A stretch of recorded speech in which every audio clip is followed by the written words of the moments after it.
person of nur, right? You have to abide by the lessons in Surah An-Nur. So for example, in the second page in Hadithatul Ifk, a person of nur, a person of light, he doesn't make illegitimate rumors about women and spread them through society, right? That's a person of light. That's what a person of nur does. A person of light, when he enters into homes or he enters into rooms, he knocks before entering. Why? So that he doesn't come and see something private. And a person of light, a person of nur, he does what? Allah subhanahu wa ta'ala says in the page before the page I recited, قُلْ لِلْمُؤْمِنِينَ يَغُضُّوا مِنْ أَبْصَارِهِمْ. That a person of nur, a person who wants to be a person of light and have the nur of Allah Azza wa Jal shown on him in this dunya and the akhirah, is a person who lowers their gaze. And you know, the ulama of the past, in their context, they used to speak heavily about ghadd al-basar. And they lived in an era where the only way you could look at an ajnabiyya was in real life. Was when it would be in a real life scenario or situation. But now it's completely different. It's 10,000 times more difficult.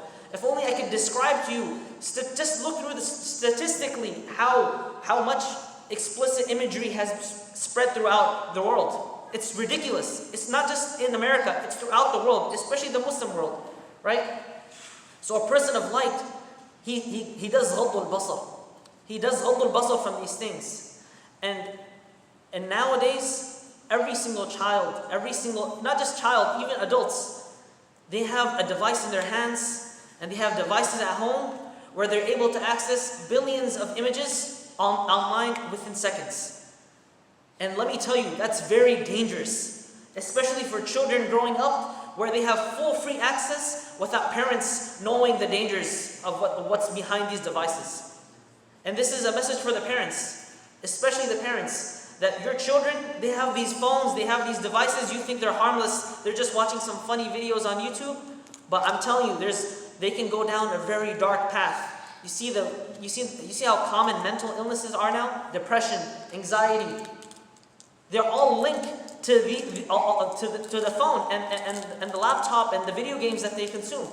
They can consume in 1 hour more images, scrolling through hundreds of videos than people back in the day could see in their lifetime. You can see more explicit imagery, more women within 5 minutes than people back then saw in their lifetime.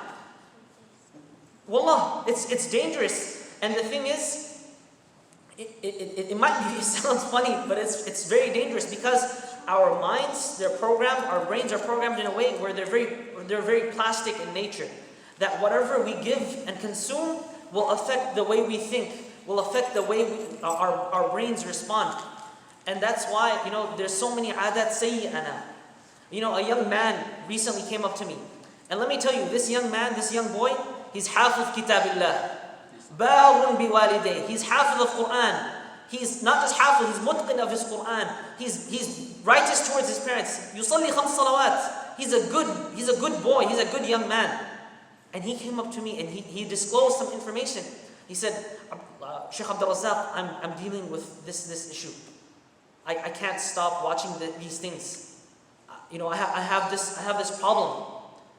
And this is someone who we would look at in society and be like, wow, this mashallah, this is hafiz kitabillah, barun biwalidayh. This is such a good young man and he's suffering from this problem. What do you think about the rest of the shabab? What do you think about the rest of our society?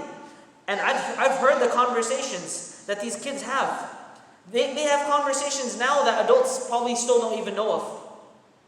It's rapidly getting worse and worse and worse. And see, the generation prior to me, my parents, they didn't have a clue about what these devices were capable of. Because they were introduced to it at a later age. But our generation and this generation knows what this is capable of. And the a'da of Islam, the enemies of Islam and the enemies of God and anything righteous, they made the internet for this reason. If you look at the reason the internet was created, it was for the spread of explicit imagery.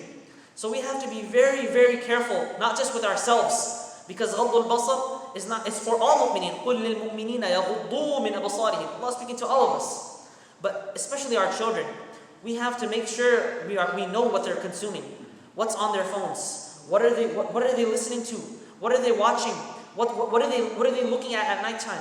What games are they consuming? What friends are they hanging around? Right? And I'll end with one thing.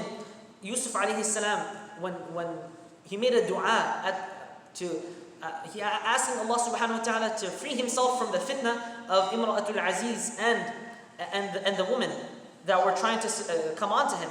He said, Rabbi as-sijnu ahabbu ilay. My Lord, being in jail for me is more beloved to me than falling into what they're calling me towards. Being in jail is more beloved to me than falling into what they're calling me towards. So, just like that, we have to set our own personal jails, our own personal blocks for our children and for ourselves. They shouldn't have full access to the internet. They shouldn't. Abadan. Our kids should not have full access to the internet. They can look at it whenever they want. No, it should be very limited.